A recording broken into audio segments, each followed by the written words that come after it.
Hello my friends, Boomy here once again with another video for you, the best community ever.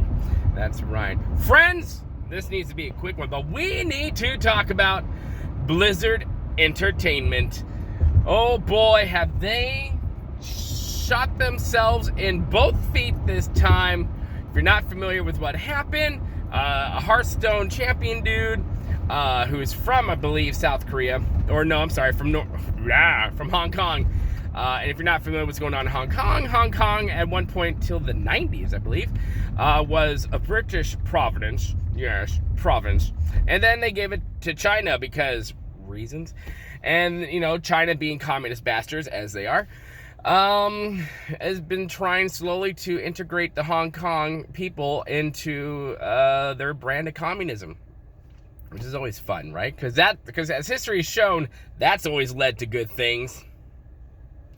So there's been protests in Hong Kong, people wanting liberties. They want a Bill of Rights. They want Hong Kong to be its own like separate state, individual, and all that. Which, hey, I 100% support. And there's that. If you don't like that, then sorry.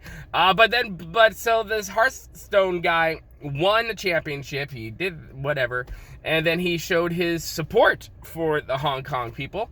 And then Blizzard, who is taking it dry from the back end, from China, stripped him of his title, took his winnings away. Shoutcaster got fired because I think he too was showing support or whatnot. And it's pretty much been like banished from shoutcasting from Overwatch and Hearthstone.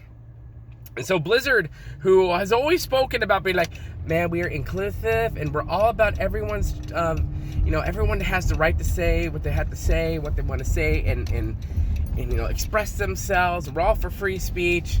Until China says, you want money? You're not. So Blizzard pretty much, and people are like, it's all about capitalism. It's like, no, it's really not. It's about communism and about what happens when communism doesn't like what you have to say, and they don't like free speech. They hate free speech because it destroys their narrative.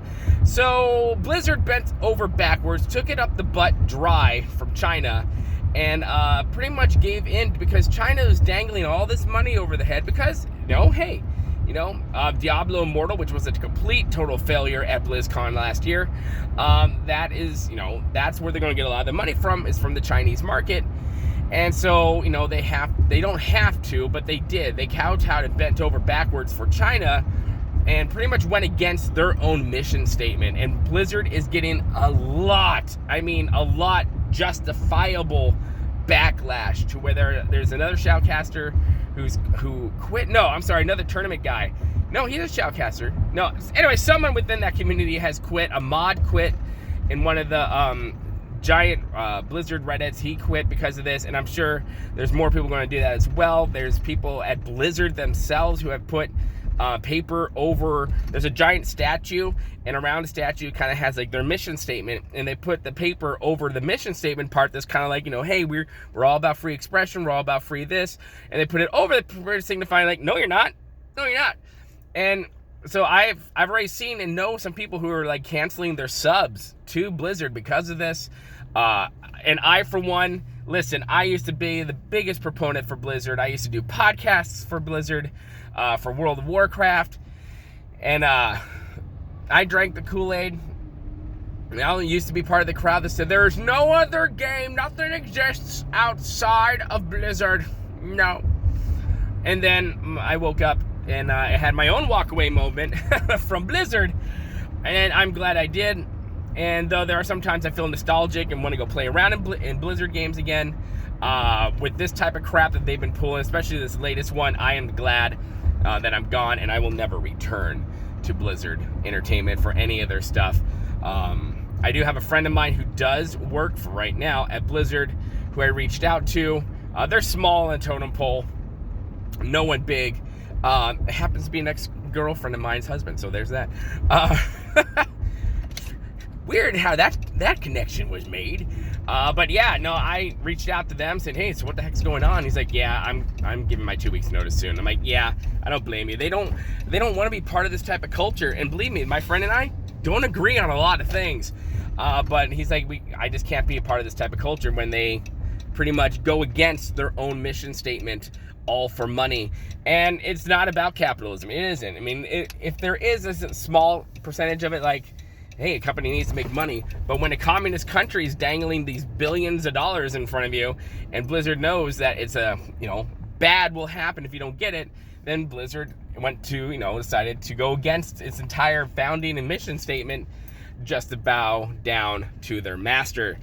And this does not bode well for Blizzard, who is doing pretty darn good with WoW Classic coming out and all that stuff, and was doing really well. However, I don't see that happening. No, and who knows? It might be brushed underneath the rug. You know how gamers can be gamers can be sometimes. But yeah, hopefully not. And hopefully Blizzard comes back and goes, listen, no. I mean, they gave out some official statement, which is complete BS. I miss the days of Mike Morhaime and Chris Metzen and the old crew being there when Blizzard was awesome. And now Blizzard is just crap. And I'm so glad I left. I am so glad. Yeah. That's just my 2 cents. I gotta get going. I might do a longer video on this on my other channel, Boomy Soapbox, so stay tuned for that. But yeah, my friends, we'll see you later. I love you. Do all the things, and I love you. You're great. Did I say that? I love you. I love you! Okay, bye.